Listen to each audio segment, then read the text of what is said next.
First, we have a letter from a mother who is practicing real love with her children. She says, "My 16-year-old son, Aaron, has been through a lot. His dad and I split when he was 7, major trauma, because his dad wouldn't work, wouldn't get a job, and smoked weed and was paranoid. I met my husband when Aaron was 9, my second husband. And he turned out to be a schizophrenic who quit taking his meds. So far, not really good luck with husbands. He became crazier and more abusive. Off his meds, no surprise. Over the next 2 years, I was too weak to leave." That's an important phrase. I was just too weak to leave. "And my son suffered verbal and even physical abuse from my second husband. My husband even bit him once for calling the police on him, on my second husband. I sent Aaron back to live with his blood father when he was 13. You're getting the ping pong picture of this kid's life. And she says, "I finally left his abusive stepdad and got my son back with me when he was almost 15. So he's 16 now, so he's been back for a year." This is like reading a horror story.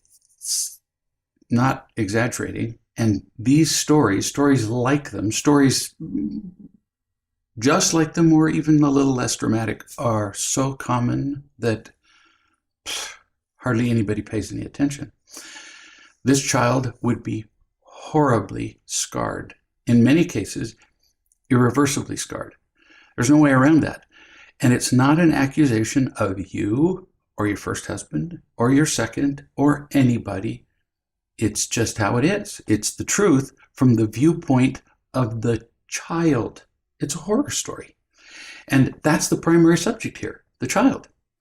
Little children don't care one bit why they're not being loved. They don't care if you're having a hard day, a hard life, a hard marriage, schizophrenia, alcohol. They don't care. They only notice whether they feel loved or they don't. It's kind of a yes or no binary thing with them. And if you split from his father when he was 7, because we tend to focus on the events wrong. If you split from his father when he was 7, that means with absolute certainty that there was a great deal of contention and confusion, a fire going on in the house for the 7 years before the divorce. That's what scarred Aaron way more than the divorce. The divorce itself was no great treat, to be sure. But divorce is not the cause of children feeling unhappy. It's not. It's all those years before the divorce, all the years of not feeling loved, which led to both the child being scarred and led to the divorce. They just have a common cause.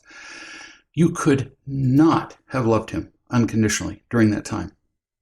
Impossible, because you were far too distracted by all the conflict going on, well, in the marriage, in your life, everywhere.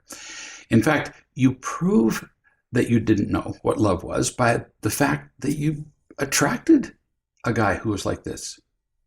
Healthy men are not attracted to unhealthy women. Unhealthy men are. You were not emotionally healthy long before you married. And you attracted this guy into your life, and he seemed normal to you because your life was already painful. Then you threw your child away. That's how it would feel to the child. Just threw him away like garbage to live with his dad. And you stayed instead with an abusive partner yourself. Again, child thrown away, re-traumatized. You prove your own emotional pain by staying with an abusive partner. And you say you were too weak to leave. Additional proof that you were in emotional pain. This isn't an accusation. This is compassion for you. But it's all a nightmare for the kid. And the single instance of being bitten, for example, by your second husband, irrelevant. Don't focus on that. This isn't a case of PTSD from biting. That's not why your child's having trouble now. It's PCSD, post-childhood stress disorder.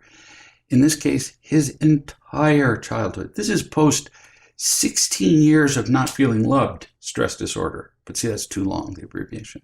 PCSD. And it's the same with any child. It's not the individual beating or even 10 beatings or sexual abuse or whatever. Those are all relatively incidental compared to the overall picture, the overall vacuum, actually, of not feeling loved. So here he was, your child, hurt by people closest to him, by the people that he wanted to trust the most. And although you didn't do as much of the overt abuse as either of your partners, you didn't stop at either. Not saying you could have, but you, from the viewpoint of a child, you just stood by and let it happen, which means that in your child's mind, you were a collaborator, a co-conspirator, a co-criminal, just as though you had beaten the child yourself. I'm not saying this to you so you'll feel bad. I'm saying this to you so you understand how your child got where he is. That's all. Oh, and it gets worse. Because you allowed the abuse to happen, in your own words, you were too weak to leave the relationship or stop the pain. Your son would see you not only as a conspirator, but he would see you as weak and impotent, which you were. And any moments where you did attempt to love him would have been discounted and even discarded by your son, because you had given up all moral authority to be a real mother by not loving him during the times that he needed you most. This sounds incredibly harsh. No, it's just the truth. But from his perspective, almost entirely unconscious, he just sees it as a horror show. Mom continues. Aaron used to get A's and B's in school, but now he's failing math, history, science, English, and he's in his sophomore year of school. No surprise. And yet I'm sure everybody's going, well, what's happened? It's not a surprise. He's failing because he's intolerably distracted by the emotional pain of neglect. No, he wasn't thrown out into the dog shed, not fed, but he wasn't loved unconditionally, which you simply didn't have to give to him. No blaming. So the pain of neglect, abuse, confusion, fear, anger. So swimming in that emotional toxic soup, how could he possibly pay attention to his schoolwork? Not possible. Imagine yourself suffering from the terminal pains of pick it, heart disease, cancer, circulatory problems. You're in pain all day long to the point where you want to scream, physical pain. How would you do in school? You wouldn't. Well, he's in that much pain. You just don't easily see the wound, that's all, which is particularly sneaky. Mom says, I try to encourage him, but he's really hard to reach. Well, of course he's hard to reach. Because of his experiences his entire life, he doesn't trust you, any past partner that you've had. He doesn't trust the world, because when he's young, you are the world. It's been a terrible place for him to live in. Awful. And especially doesn't trust you because you've hurt him badly and allowed him to be assaulted and injured by others, both physically and emotionally. Mom says, I caught him smoking a cigarette yesterday, and I'm sure he still smokes weed. I would bet on that too. I wish I knew how to help him get his life back on track. So listen slowly, which is my way of saying what I'm going to say now is really important. I don't say this directly that often. Go to realloveparents.com, like now, not just today. Actually, don't finish listening to the rest of this. Go to the website first. Get the Ridiculously Effective Parenting Training and watch all 45 hours of training. If that means you have to stay up all night for several nights, okay. Along with the 3 support materials that arrive every week to keep helping you. What is your son worth? Sometimes people will say, and it turns out that, and this is to everybody who's listening, people will say, as this woman did, wow, that would cost me several $100s. Yeah, no kidding. Um, your son's not worth several $100s. And it turns out that mom, in an attempt to mollify, to keep calm her 16-year-old son, is spending far more than this on him every month for games, toys, electronics. I mean, it's less than the price of the current iPhone. One phone. So we'll buy them a phone to shut them up, but we won't get something for ourselves that costs less so that we can learn to be better parents. We'd rather just shut them up rather than actually parent them. What would you give in order to help him fully recover from his lifetime of trauma? What would you give to keep him from being jobless, from having no relationships, or worse, only terrible ones, or to keep him out of jail, or to save him from addiction and more? The price of the parenting training is way less than a single day of drug rehab. No kidding. People tend to say, I would give anything. But then when they're told what it would take, they say, well, except for that. You have to decide where his happiness lies in your priorities. Only you can decide that. If you decide not to do it, it makes no difference to me. It won't affect my life, my daily life in any way. My answer here, what I'm offering you, I'm not selling something. I'm offering you something. It's already cost me several $100,000 to develop that. If you don't get it, it affects me zero. This is information and a gift. It can't correct thousands and thousands of interactions where your boy heard that he didn't matter, leading to the conclusion that he's worthless. In fact, getting the training is kind of like opening the door to a really very long journey. It's just opening the doors, taking the first step up a mountain. And he does feel worthless. How do I know that he feels worthless? How could I know that? I haven't met him, right? You have described how he was raised. That's all I need to know. He would have to feel worthless. Kids don't recover from that. 2, he used to be an A student. Now he doesn't even care. Why? Because he feels worthless. And he's learned that no amount of effort will bring him happiness. So unconsciously, his little mind goes, well, then why try? And he's just given up.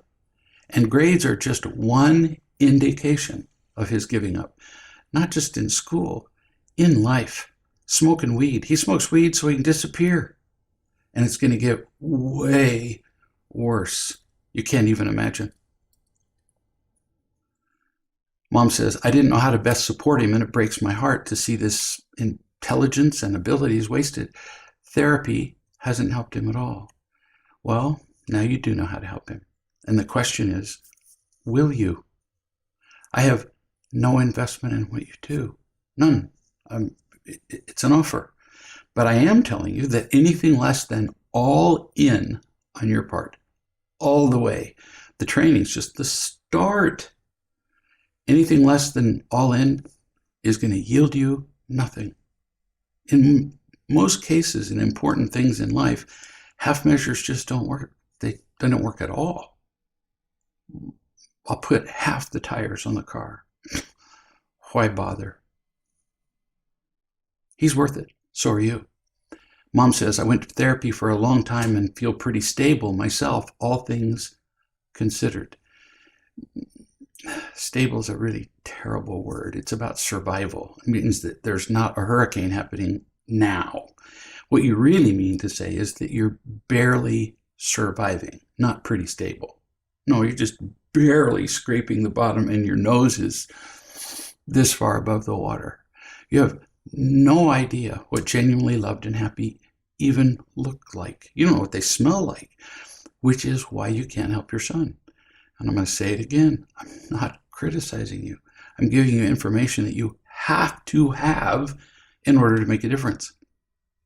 Therapy, for example, often appears to work for a while because at least the child is getting some attention. That's why it seems to work. But it's not the techniques, But that can't begin to substitute for a mother who is unconditionally loving, or is not unconditionally loving in this case. And right now you simply don't have it to give, nor do you know, even if I described to you exactly how to give it, you don't know how to deliver it. It has to be delivered correctly too. Not your fault. But what you do about it now is your responsibility. And yep, I know how hard this is to hear. I know how hard it was for me to tell myself. Mom says, I'm not sure what to do next. I'll make it short. The parenting training. Now. Mom says, I was a student who took every AP class, in high school and did drama and so involved as a student. So not caring how to, about doing well in school is strange to me. That's a very interesting comment. Again, not a criticism, but see, without meaning to, you just loudly communicated to me, and you do it to your son, because if you do it with me, you do it with him, you don't mean to, but you do, that his increasing failure to care about school is, to use your word, strange to you. You're communicating that he is strange, which he will take as defective. I promise you that this is true. 100% certainty. Do the training. That's the start. And then we'll keep helping you. There are a great many more resources, and you'll find them at realloveparents.com. New subject. This is from a mother doing the parenting training. She has considerable difficulty with her daughter, Vicky, but she's persisted in learning to love and teach. And she wrote, the other night I said good night to my daughter who just slipped into bed, and she said, Mama, can you lie down with me for a little while? That's priceless. It's a miracle. For quite some time, this girl, for the rest of you who don't know, has avoided listening to her mother, avoided being touched by her mother. She reacts as though it were a hot poker, avoids even returning her mother's gaze. And now, after her mother practicing with the parenting training, she wants her mother to tuck her in and stay for a while. Whew. Mom says that moment alone of my daughter saying, can you lie down with me for a while, made all the parenting training and practice that I've done worth it. That moment. Yeah, I would think. What would any parent listening give to hear that from their child? There's a message here for all of us. Mom says, obviously I was happy about this, but then I remembered that when Vicky was much younger, she used to ask me to do that, to spend time with her, sometimes at night, sometimes during the day, and I blew it. Sometimes I was too busy. Sometimes I would spend a little time with her, but I didn't really look into her eyes and communicate that I loved her. I just did it because, well, I was supposed to. I just didn't know how. No, you didn't. There's no blaming in any of this to any parent. It's horrifying to see now, says Mom, but I neglected this little child who needed my love so much, and I feel bad about it. Well, understandable. But like I've said before, if you didn't know better, there was no real choice you could make. If you don't know something, you can't choose it. And where there is no choice, there is no shame. It's a law. You can inscribe it on your forehead so you can see it in the mirror.